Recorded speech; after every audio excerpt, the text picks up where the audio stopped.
Pag-usapan natin ang misconception sa pagiging gwapo. Pag sinasabing gwapo, playboy yan, hindi faithful yan. Pag sinasabing gwapo, hindi yan matalino. Masakit. Yung sa part na matalino, hindi siya masakit. Na hindi matalino eh. No?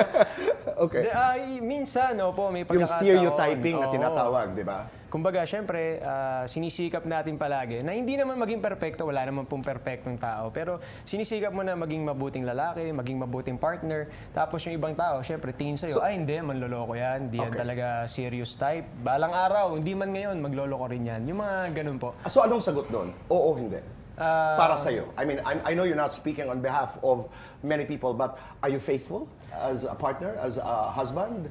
Ito po, Tito Boy, hindi sa pagiging parang nagbubuhat ng bangko. Pero awa ng Diyos, itong pagsasama namin bilang mag-asawa, so far po, okay talaga siya. Okay. Kumbaga, Rob, ikaw?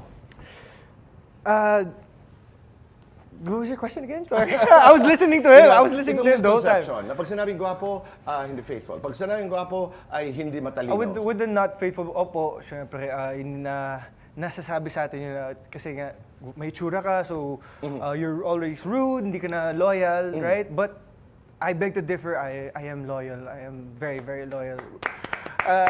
Pero, I believe you. Okay. And it's not fair. Yeah, to it's not be fair. boxed, di ba? opo. Pero Rob, may disadvantage ba ang pagiging gwapo?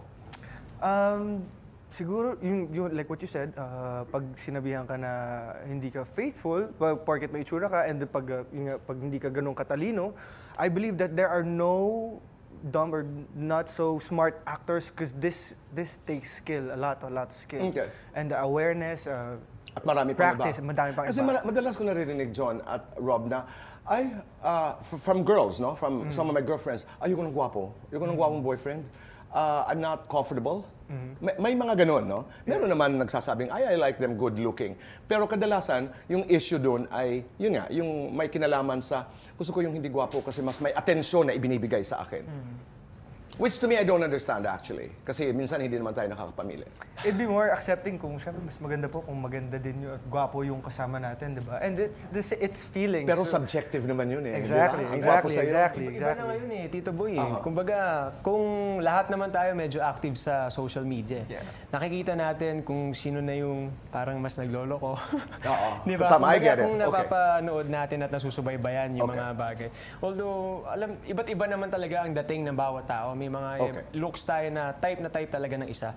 Pero, syempre, sana maiba Tama. na rin yung dating na pag ganito yung itsura, ay manloloko yan. Kasi sa panahon ngayon, di na natin alam. Lahat Okay. pwede na magloko sa dami ng tukso sa mundo ngayon, di ba? Patibayan na lang talaga. Okay.